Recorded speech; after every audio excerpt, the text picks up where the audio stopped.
새해 복 많이 받으세요. 2024년 1월 1일 설교입니다.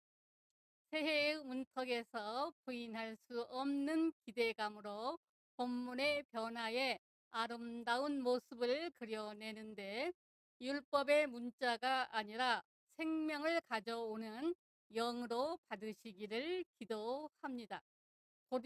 고린도후서 3장 1절로 18절 말씀입니다.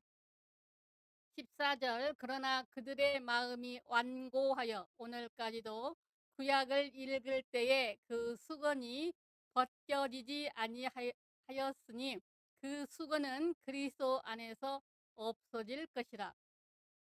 오늘까지 모세의 글을 읽을 때에 수건이 그 마음을 덮었도다. 그러나 언제든지 주께로 돌아가면 그 수건이 벗겨지리라. 주는 영이시니 주의 영이 계신 곳에는 자유가 있느니라. 우리가 다 수건을 벗은 얼굴로 거울을 보는 것 같이 주의 영광을 보매 그와 같은 형상으로 변화하여 영광에서 영광에 이르니 곧 주의 영으로 말미암이니라. 아멘. 2024년 희망찬 새해 첫날을 맞아 새로운 시대, 새로운 믿음이라는 제목으로 은혜를 나누고자 합니다. 우리 인생을 영적으로 분류하면 크게 두 종류로 분류됩니다. 사도신경에 보면 하나님께서 신자와 죽은 자를 심판하실 것이라고 했습니다. 산 자는 믿는 자이고 죽은 자는 불신자입니다. 하나님의 백성도 구약적 성도와 신약적 성도로 분류할 수 있습니다. 구약은 오실 메시아를 믿었고 신약은 오신 메시아를 믿기에 모두 하나님의 백성이라고 할 수 있지만, 신약 시대를 살면서도 아직도 구약적 신앙으로 살아가고 있는 유아적 그리스도인들이 많습니다. 주님이 우리에게 신약의 새 시대를 주셨지만 아직도 옛것에 머물고 있다면 새해에는 새로운 믿음으로 새로운 계절의 의미를 숙고하도록 우리의 자신의 삶과 관계를 영적 여정으로 출발하시기를 바랍니다. 구약과 신약은 여러 면에서 차이점이 있습니다. 다 언급할 수 없지만 중요한 하나는 구약은 예표요, 신약은 실상이라는 것입니다. 골로새서 2장 16절로 17절은 말씀합니다. 그러므로 신약에서는 몸, 즉 그림자의 실체가 나타났으므로 그림자의 내용인 그리스도는 그대로 믿지만 예표적인 것은 더 이상 지킬 필요가 없게 되었습니다. 그래서 히브리 8장 13절에 새 언약이라고 말씀하셨음에 첫 것은 낡아지게 하신 것이니 낡아지고 쇠하는 것은 없어져가는 것이라 한 것입니다. 그럼에도 신약 시대를 살아가면서 아직도 여러 면에서 구약적 신앙으로 살아가는 사람들이 많다고 하는 것입니다. 그래서 안타깝게 신약 시대에 주신 더 크고 영원하고 영광스러운 하나님의 은혜와 사명을 모르고 살아가고 있습니다. 새로운 시대의 새로운 믿음은 어떤 것일까요? 첫째, 새로운 시대의 믿음은 돌비의 삶이 아니라 신비의 삶입니다. 고린도후서 3장 3절, 너희는 우리로 말미암아 나타난 그리스도의 편지니 이는 먹으로 쓴 것이 아니요 오직 살아계신 하나님의 영으로 쓴 것이며 또 돌판에 쓴 것이 아니요 오직 육의 마음판에 쓴 것이라.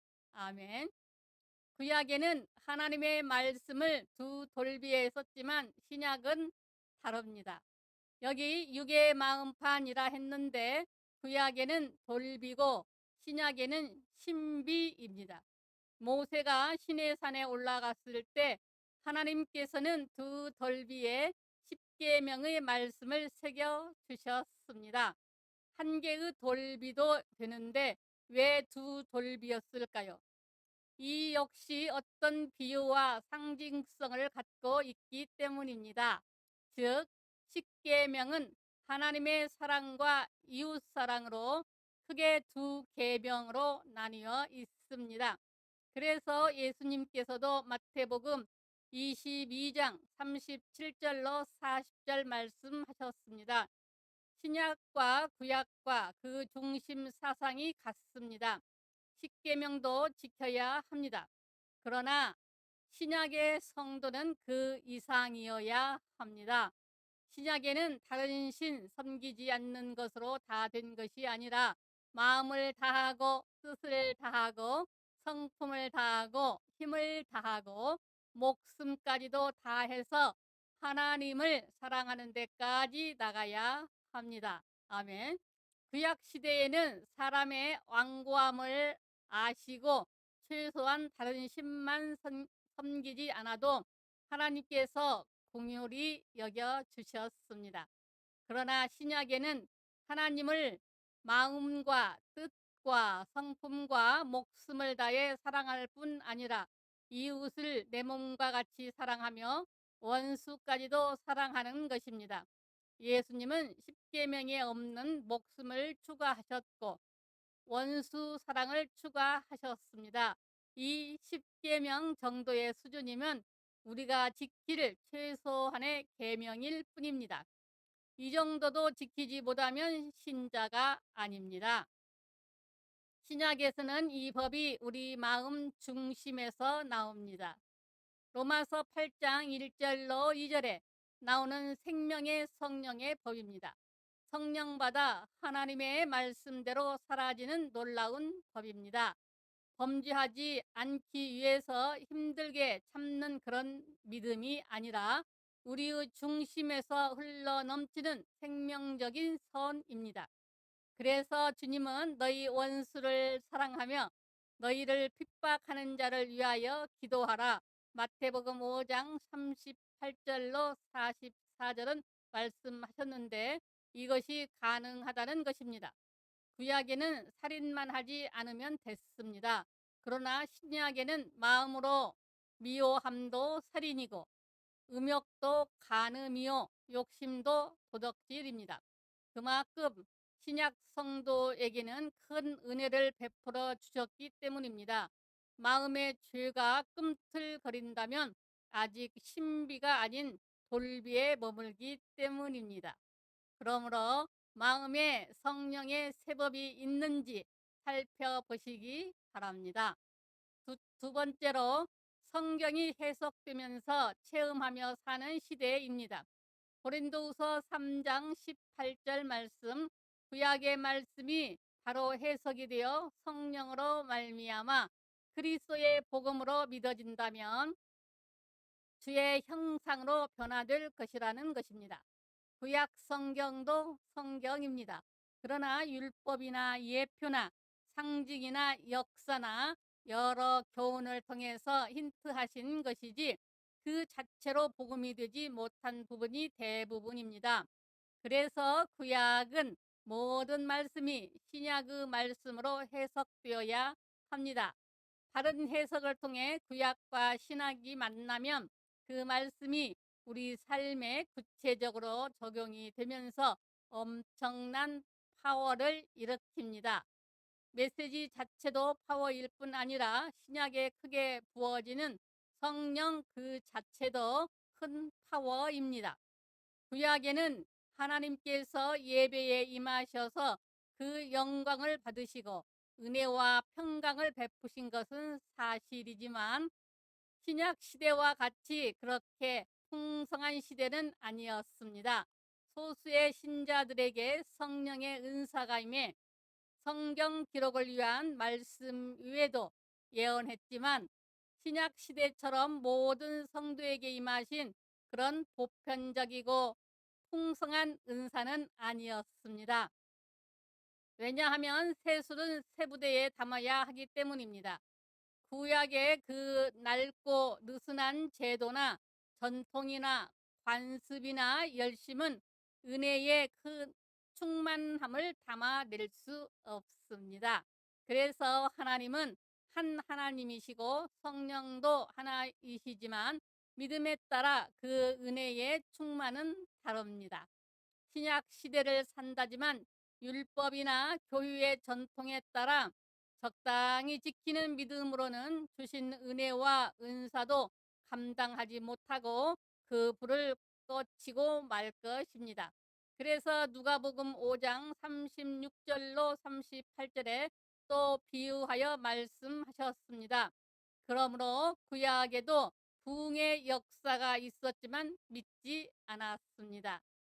지금 역시 신부의 마음으로 섬기는 하나님께 대한 열심이 없다면 시대는 신약을 사나 구약적인 자일 뿐입니다.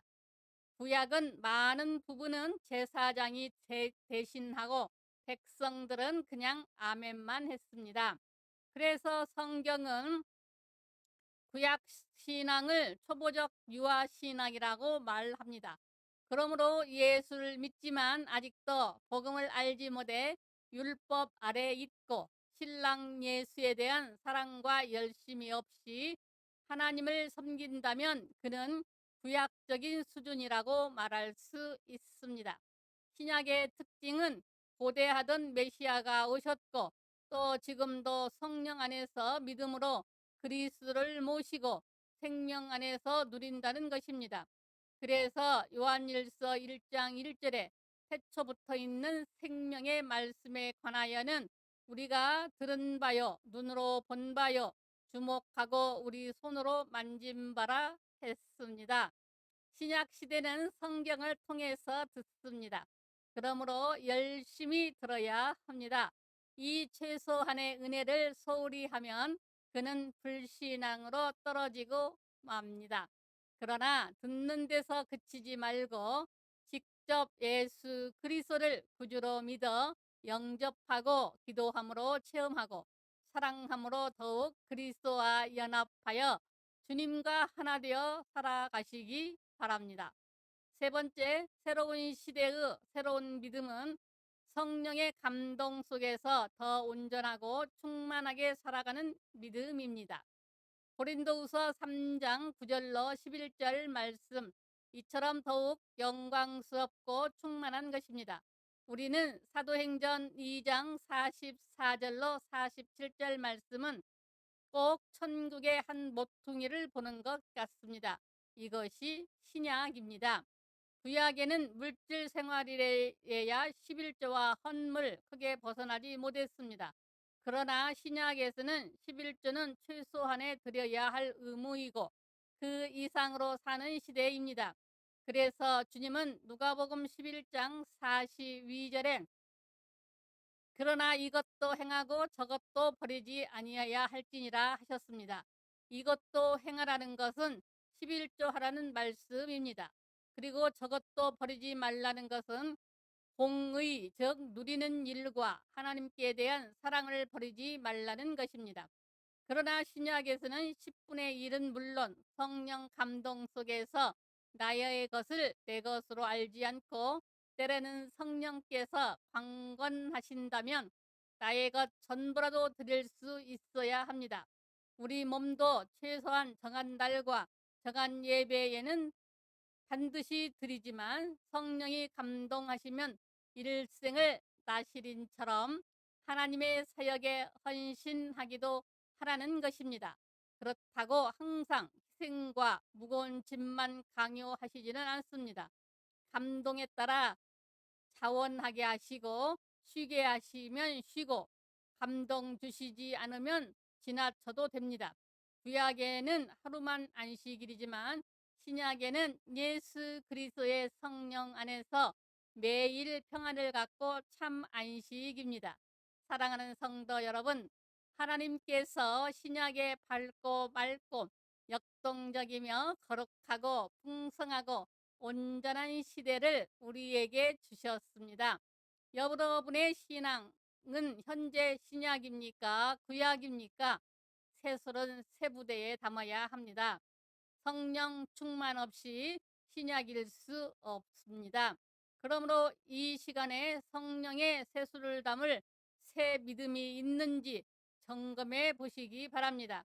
그래서 우리 모두 예수 믿고 신부의 사랑으로 하나님을 섬겨서 성령으로 충만하여 더욱 온전하고 풍성하고 복된 신약의 성도들로 살아가시기를 기도합니다.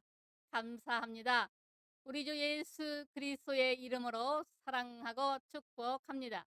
하나님 아버지, 아버지의 말씀을 듣는 아버지의 자녀들에게 복 주신 줄 믿고 감사드립니다.